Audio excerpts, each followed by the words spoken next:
You're listening to the Cyberwire Network, powered by N2K.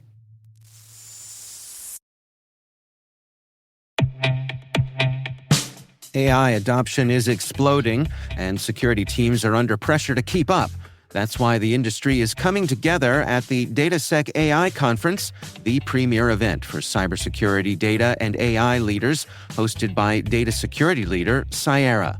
Built for the industry, by the industry, this two-day conference is where real-world insights and bold solutions take center stage. DataSec AI 25 is happening November 12th and 13th in Dallas. There's no cost to attend, just bring your perspective and join the conversation. Register now at datasecai2025.com/cyberwire.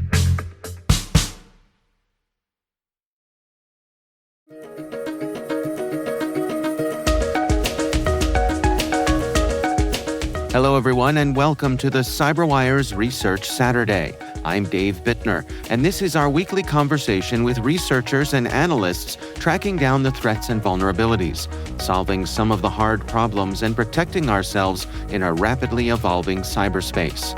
Thanks for joining us.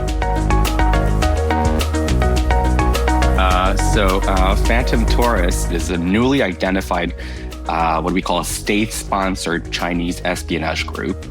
And what really sets them apart from other APT groups is the large-scale intelligence collection activity that we've been observing. So they mainly target governments, embassies, ministries of foreign affairs, and defense sectors. That's Asaf Dahan, Director of Threat Researcher at Palo Alto Networks. The research we're discussing today is about Phantom Taurus, a new China APT uncovered by Unit 42.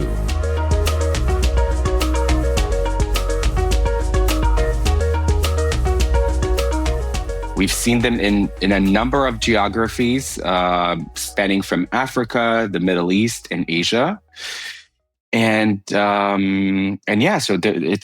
pretty vast in terms of who they target, the level and the scale of their intelligence collection efforts. And also, it's not every day that we get to uncover a brand new, what we call a top tier APT. So most of the time that, when we're tracking, cyber activity or malicious, nefarious cyber activity, we usually can attribute the activity to known groups. And today we pretty much came out and revealed a new group that has not been known to the public before. So it's a big deal on our end. Yeah. Well, how do you suppose that Phantom Taurus fits into the broader landscape of Chinese state-aligned threat activity? So when it comes to Phantom Taurus, the way we characterize the group is a group that is focused mainly on intelligence collection or intelligence gathering. There are multiple facets and multiple groups operating on behalf of Chinese state interests. Some of them maybe would go after technological or aspects, or go after intellectual property, for instance. Some would try to spy on friends and foes, right? And so they really fit into the more traditional side of the spying games, if you will. So they go after governments, embassies, foreign ministries. So the targeting tends to be very geopolitical, and with some economic sides as well, but mostly geopolitical. So when it comes to their targeting, as I mentioned, I think this is why it's such an exciting or at least interesting type of threat actor, is that the correlation with geopolitical events was pretty striking. So we would see them operating in certain networks, let's say a month or two before a major, let's say, conference or a summit or an important meeting between two statesmen, right? Whether it's their friends or their foes, you'd see them like really spying on the people that they're interacting with. So we thought it was pretty interesting. Well, let's dig into some of their tactics and capabilities here. Is there anything that stands out about their tactics, techniques, and procedures compared to some of the other Chinese APT groups we're used to seeing out there? Yeah, so there are actually a number of things that we've noticed and really set them apart from other threat actors. So first and foremost, I think it's their level of persistence, and they're quite tenacious, right? They put the P in APT, as we like to say, when it comes to persistence. Most groups, when they get caught or when the operation is blown, they'll try to stay away, hide for a bit, regroup, and then come back uh, after a few months, a few years. We've seen them coming back in a matter of days, sometimes hours. So they're really persistent. You could see like the level of commitment, if you will, that they have for getting the intelligence that they're after. So like very persistent group. They have like their own homegrown tools. So like they don't use like the like generic tools that we've come to seen and known. And they have like they do develop their own malware and their own tools which are quite sophisticated, state of the art tools. We have the Net Star suite that we just discovered, and prior to that, there was the Spectre malware suite. And they are really well engineered, designed for extra stealth, and we haven't observed these type of tools being used anywhere else or by any other threat actor. So that also what makes them special. And when it comes to their techniques or tactics, it's what is interesting to see is that they are not the sort of a threat actor that goes after individuals so much in terms of like we haven't seen spear phishing or elaborate social engineering attacks. They are like their hallmark activities is going after vulnerable infrastructure. So they go straight to the jugular, or they go straight to the crown jewels, be it database servers, email exchange servers. So instead of like trying to target an individual, let's say the prime minister or a minister of a said country, they'll go for the main server of the Ministry of Foreign Affairs. And so they can have access to diplomatic cables, correspondence, and other type of sensitive documents and information. One of the things I noted in the research is you highlight how the group's data collection strategies have evolved over time. You point out them shifting from email servers to databases, for example. That is correct. And again, I don't think it's necessarily mutually exclusive either or. I think that they can still do both. But we have noticed that in the last year, they haven't been targeting exchange servers or email servers as much as they used to. And most of their current activity revolves around trying to get into databases, really back-end databases, which kind of aggregate or have or contain so much more information than just email correspondences, if that makes sense. So it's really about they're looking for, I guess, a good in a sense you can say that they're looking for a good ROI. So where they can find the most where they can get the most buck for their bang for buck. What's the expression? Or yeah, bang for the buck. Yeah, exactly. Like how can they get their hands on as much information with the least effort.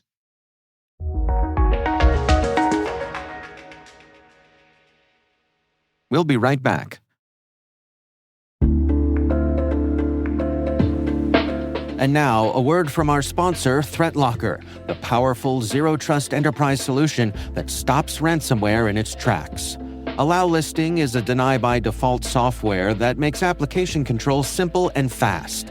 Ring fencing is an application containment strategy, ensuring apps can only access the files, registry keys, network resources, and other applications they truly need to function. Shut out cybercriminals with world-class endpoint protection from ThreatLocker.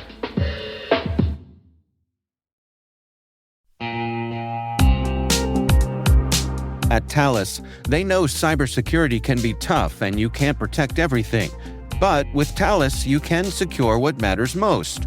With Thales's industry-leading platforms, you can protect critical applications, data, and identities, anywhere and at scale with the highest ROI. That's why the most trusted brands and largest banks, retailers, and healthcare companies in the world rely on Thales to protect what matters most: applications, data, and identity. That's Thales. THALES. Learn more at thalesgroup.com/cyber.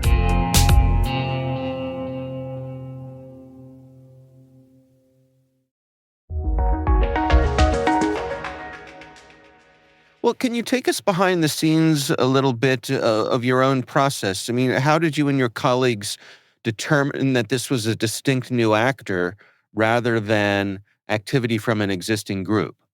Wow, it's a really good question. It's been 2.5 years of really it's been a journey. 2.5 years of investigative work. Because when we first started observing this activity, we didn't know what we were looking at. We tried to characterize it. So the first process was understanding, trying to, or at least try to understand the motivation and the playbook of the attackers, and we quickly realized, okay, these guys are not there for financial motivation. It's not a ransomware group.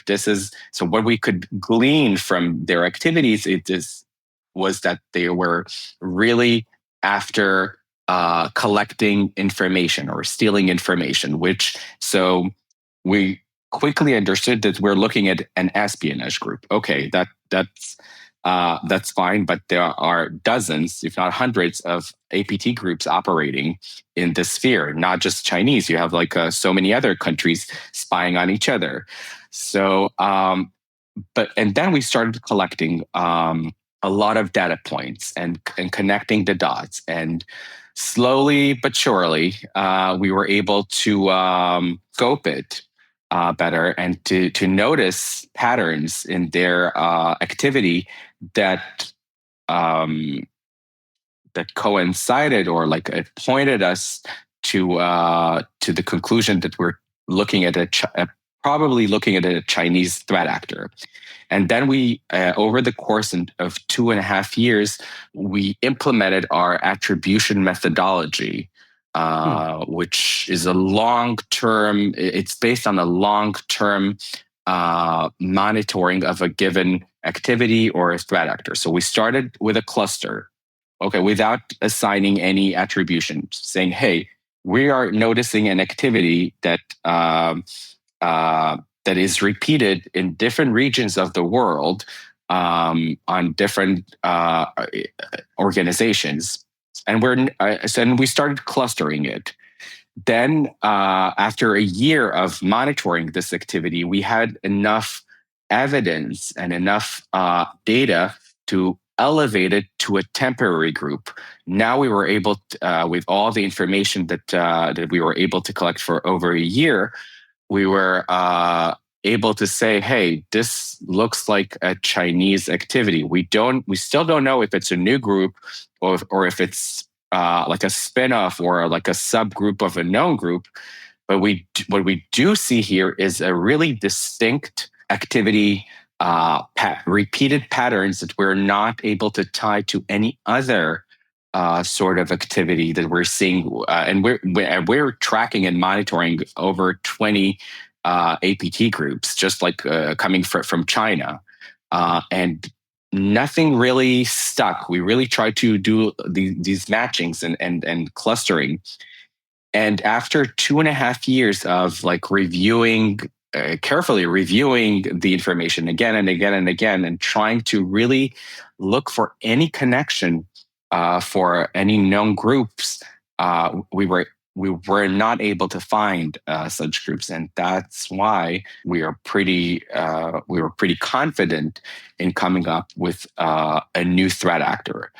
As threat intelligence or threat researchers, we are probably the last people who want to throw a new name into the already growing pile of mix of threat actors. It's not something that we like to do, but we really took a lot of time and effort to make sure that this is a new threat actor, and we're not just like adding a new name to the pile. Well, I mean, you talk about Phantom Taurus's persistence. It sounds to me like you and your colleagues had to have a certain amount of persistence yourselves. Yes, it did become a bit of a baby project for some of the team, especially a researcher called Leo Rockberger. She was the main force behind the investigation. She led the investigation. She's currently honeymooning, so that's why she's not on the call. But she was the like the main researcher. There were other collaborations with other researchers, but she was the main speedboat, and she is an extremely persistent researcher and an extremely capable one. You speak to an interesting aspect here, which is, I think, it's important, or my perception anyway, and correct me if I'm wrong, is that it's important that groups like yours have the leeway to chase down these sorts of things. And they might not always pay off, but in this case, it seems like it did. But that's part of the culture of your research organization. That is correct. I mean, and you have to understand that our research is not done for academic purposes, right? The reason that we invest so much in tracking those, like the various groups that we're tracking, be it cybercrime or nation state threat actors, is that at the end of the day, our entire research is being translated to actionable intelligence. And namely, it helps us feed our product, making sure that we have all the right IOCs and all the right identifiers. Be it malware hashes, domains, IPs that for a given threat. But more than that, it's really about when you monitor threat actors so closely, you get to learn their MO, and you learn how we quickly start to learn how they think and how they react, and you can anticipate their next moves. And all of this knowledge and insights, we try to bake it into the product, trying to come up with behavioral rules and try to come up with train our machine learning algorithms for detection and prevention. So that's why it really pays off to track these threat actors and group for a long time. Well, what are the takeaways here when we're speaking to defenders and security teams who are checking out your research? What do you hope they come away with here when it comes to Phantom Taurus? I think, I mean, it's going to sound a bit like a cliche, but it is still true. I think that one of the reasons that Phantom Taurus was able to penetrate so deep into so many organizations has to do with the more trivial stuff rather than like fancy 0 days or like fancy exploits.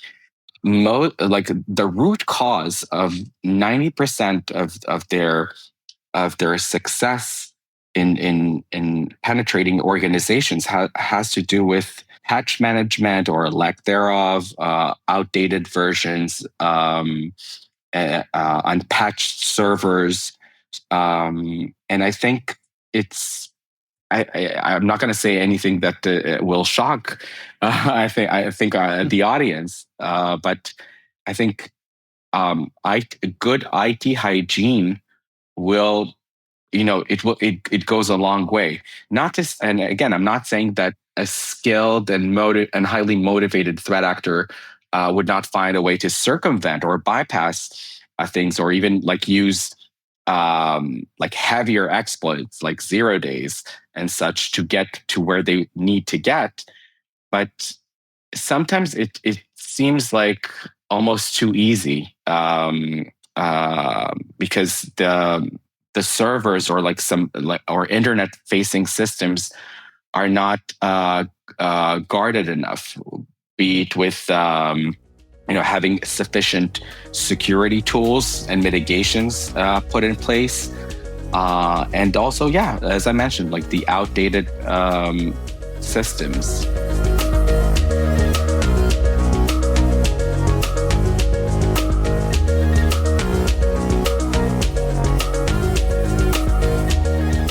Our thanks to Asaf Dahan from Palo Alto Networks for joining us. The research is about Phantom Taurus, a new China APT uncovered by Unit 42. We'll have a link in the show notes. And that's Research Saturday, brought to you by N2K Cyberwire. We'd love to know what you think of this podcast. Your feedback ensures we deliver the insights that keep you a step ahead in the rapidly changing world of cybersecurity. If you like our show, please share a rating and review in your favorite podcast app. Please also fill out the survey in the show notes or send an email to cyberwire@n2k.com. This episode was produced by Liz Stokes. We're mixed by Elliot Peltzman and Trey Hester. Our executive producer is Jennifer Iben.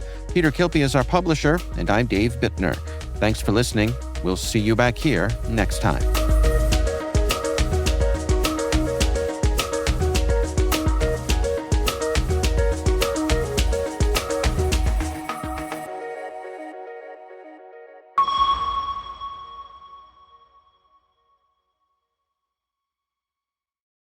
Mint is still $15 a month for premium wireless. And if you haven't made the switch yet, here are 15 reasons why you should. 1, it's $15 a month. 2, seriously, it's $15 a month.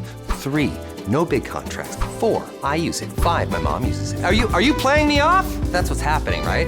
Okay, give it a try at mintmobile.com/switch. Upfront payment of $45 for 3-month plan, $15 per month equivalent required. New customer offer first 3 months only. Then full price plan options available. Taxes and fees extra. See mintmobile.com.